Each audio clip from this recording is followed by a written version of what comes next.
you want to build the round, perfect glutes, it's your girl here, Ella.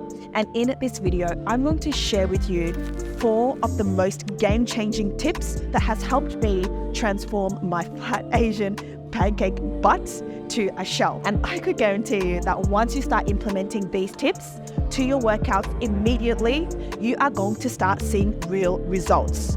And before we dive into these game-changing tips, I need you to understand the basics of the anatomy of the glutes.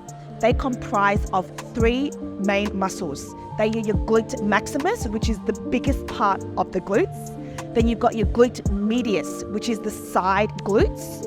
And then you've got your glute minimus, which is the inner layer. And we need to be targeting these 3 muscles in order to build a big round glutes. This leads me to the first tip, which is exercise selection. So the first tip is exercise selection. I need you to understand that in order to grow your glutes, to build that round shape, we need to think of movement patterns.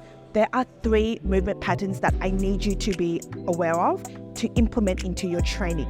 The first one is that you need to be doing hinging at the hips. So think of exercises such as your RDLs, your deadlifts, and your good mornings. All of those exercises are hinging at the hips. The second movement pattern is knee dominant. So that is any kind of exercise that is bending at the knees. So these are exercises such as your squats, your lunges, and your split squat variations. And yes, as to grass, we want to make sure that you are hitting that depth. And the third movement pattern is any kind of bridging exercises, and they are your most popular, which is the hip thrust. Whether you do it on a barbell, on a Smith machine, or a normal machine, we want to be bridging at the hips. So make sure that you add these 3 movement patterns into your workout sessions so that you could optimize your glute gains. Master these 3 so that way you are adding variety and you're hitting your glutes from different angles. Moving on to the next tip, which is progressive overload. Progressive overload. You need to be applying progressive overload. The reason why many people don't see visible results, especially when it comes to building round, perfect glutes, is because they are simply, 1, not following a training program, and second of all, they're just doing the same weights, the same thing every single session. Because what happens is that your body is an amazing machine. It will adapt to the same weights and the same things that you're doing. And you're not just there aimlessly going through the motions. You need to be applying progressive overload. And what does that mean? Progressive overload basically means to be lifting heavier in weights, especially if the goal is to build big glutes or to be just doing more over time. And that is provided that you are perfecting your form and technique. Once you have perfected your form and technique, or you feel confident in the exercises that you are doing, that is when you are to increase the weights. If you are not able to increase the weights by any means, because you don't want to sacrifice your form, then there are other ways to apply progressive overload. And that is by improving on your form and technique. That could be increasing the intensity. And to do that is by taking your sets close to failure. And that is to do more reps, do more volume, or just push a little bit harder. You could also work on improving your range of motion. So let's just say you're able to reach more depth in your squat compared to previous weeks. That is still a win. That is progressive overload. Or you're just overall feeling more confident in your movement pattern. It just feels a lot smoother when you are performing the rep. That is also making improvements over time.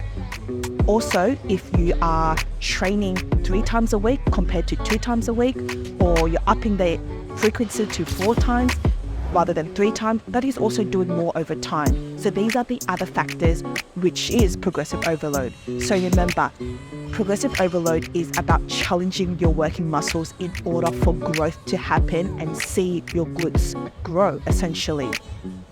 So if you are not training hard enough, if you are not pulling those ugly lifting faces, because I certainly can tell you that every single training session, I'm pushing hard because I want to grow those glutes. So pull those ugly lifting faces. It might not seem sexy, but I could guarantee you that you are going to look so sexy when your glutes are popping in that nice fitted tight dress. So moving on to the third tip, which is that you need to be training your upper and your lower parts of your glutes to ultimately build that round perfect pitch. With how to train your upper and your lower glutes is the positioning that you're putting your glutes in. So the first one is the lengthened position, putting your glutes in its lengthened position. This will train your lower parts of your glutes. And I want you to think of the exercises like your squats, your lunges, and your split squats. Because when you are doing these exercises, at the bottom of a lunge or bottom of the squat, this is where your glutes is at its peak contraction. And when it's at its peak contraction, this is where you're going to get the most growth. So when you're doing a squat, make sure you are hitting that ass to grass. The second position, which is the shortened position, which is basically training the upper part of your glutes. And these are exercises such as your hip thrusts, your cable kickbacks, because you're putting your glutes in its most shortened position. It is basically the opposite of the lengthened position. So the peak contraction happens at the top. Just think of a hip thrust, for example. When you're hip thrusting up, that is where the peak contraction occurs. You're putting your glutes in its most shortened position. So make sure that you are implementing exercises that puts your glutes in its most lengthened position, such as your squats, your lunges, your split squats, and your shortened positions, which are exercises like your hip thrust and your cable kickbacks. When you put these two together, you are essentially working on your upper and your lower glutes to build that perfect round glutes.